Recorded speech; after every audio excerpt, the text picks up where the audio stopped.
잠언은 항상 우리의 마음의 문제를 강조하고 있습니다. 여러분, 나타나는 행동도 문제지만은 그런 행동을 하게 되는 원인이 마음에 있기 때문에 그 마음을 잘 다스리고 또 마음을 바르게 할 때, 그럴 때 지혜로운 사람, 정말 지혜로운 사람으로 살아갈 수가 있다, 그렇게 말씀을 합니다. 오늘 본문 28절이 결론과 같은 말씀인데, 자기의 마음을 제어하지 아니하는 자는 성읍이 무너지는 것 같고 성벽이 없는 것 같으니라. 자기 마음을 제어할 줄 모르는 사람은 여러분 성벽이 없다, 얼마나 불안하겠습니까? 또한 그 성읍이 무너져 버린다. 이게 인생이 참 어떤 면에서는 끝장이 난다, 멸망할 수 있다, 그런 말이죠. 마음을 제어, 결국 마음 우리가 살다 보면, 살아놓고 나면 내 마음을 그때 좀 잘 먹었으면, 그때 내 마음을 좀 다스렸으면 싶은 그런 후회의 순간들이 있지 않습니까?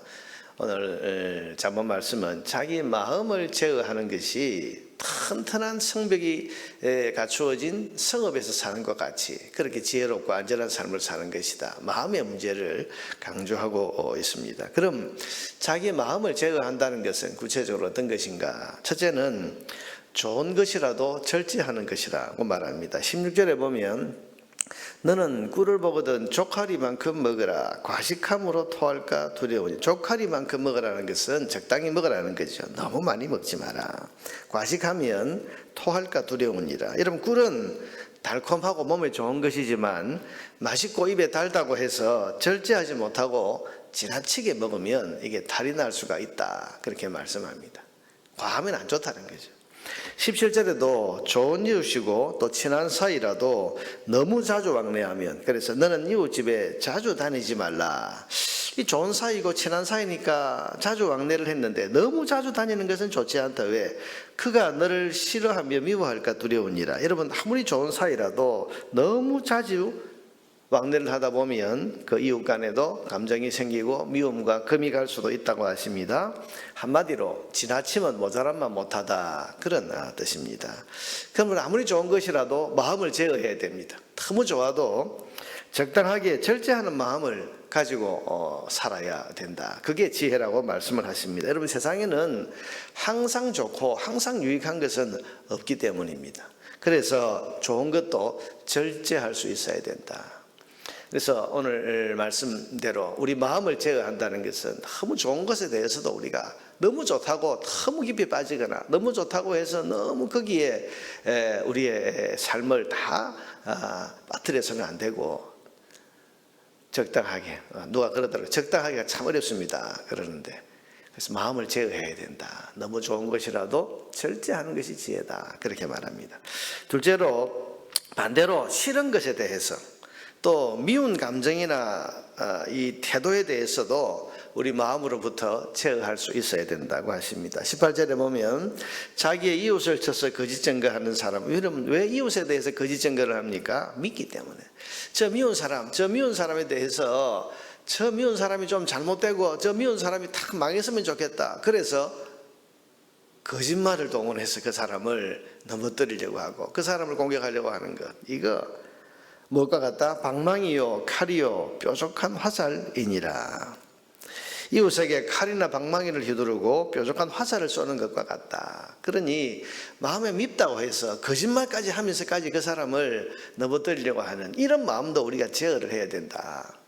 여러분, 우리가 그렇죠. 아무리 우리가 공정하고 객관적이라고 하려고 해도 우리 감정이 있기 때문에, 내 감정이 좋은 사람이라면 할 수 있으면 뭐 좀 좋은 말을 해주고 싶고, 내 감정이 좀 안 좋은 사람이라면 할 수 있으면 또 저 사람에게 좀 안 좋은 쪽으로 뭔가 이렇게 은근히 이야기를 하고 싶은데, 그런데 오늘 성경은 말합니다. 그 마음도 제어해야 된다. 그래서 저 사람이 미운 사람, 또 내 원수와 같은 사람인데 저 사람이 해롭게 되는 것 때문에 내가 거짓말을 하는 거, 이거 제어해야 된다, 그렇게 말합니다. 여러분, 20절을 한번 보세요. 어떻게 살아야 되는가? 원수가 마음이 상해 있는데 그 앞에서 노래를 부르고 있어요. 마음이 상한 자에게 노래하는 것은 추운 날에 옷을 벗음 같고 소다 위에 식초를 부음 같으니라. 소다 위에 식초를 붓는다. 어떤 글을 보니까 어떤 아이가 성경 이 구절을 보고 실제로 소다 위에 식초를 한번 부어봤대요. 그랬더니 막 부글부글 막 끓어오르는 걸 보고 아 이거구나 실감을 했다 그런 이야기를 봤는데 여러분 지금 마음이 상해서 이웃이 지금 마음이 상해있어요. 지금 마음이 지금 너무너무 슬프고 힘들어요. 근데 그 앞에서 보란듯이 노래를 부르고 이게 참 여러분 이런 마음을 우리가 절제해야 된다 그런 말이에요.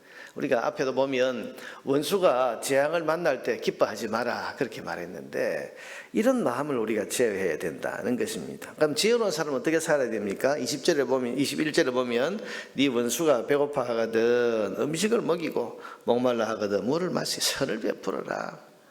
이 마음을 이렇게 잘 컨트롤해서 지혜로운 사람은 원수에게조차도 먹이고 마시우게 하고 이렇게 우리 마음을 다스리고 조절해야지. 그래야 이게 지혜로운 사람이라는 것입니다. 이렇게 하는 것은 마치 22절에 그리하는 것은 핀수철 그의 머리에 놓는 것과 일반이요. 핀수철 머리에 놓는다. 이건 이 히브리 사람들의 관용적인 표현인데 옛날에는 이런 불씨라는 것이 굉장히 중요하지 않습니까? 불을 꺼뜨리면 이게 그래서 남의 집에 가서 불씨를 얻어와야 되는데 이거 참 부끄러운 일입니다. 그래서 내 원수가 집에 불을 꺼뜨렸어요. 불씨를 꺼뜨렸어요.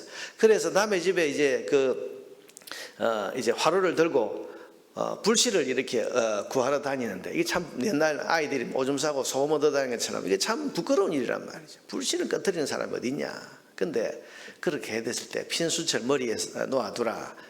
선으로 대해라 그런 말. 선으로 대해라. 그리하면 어떻게 하신다?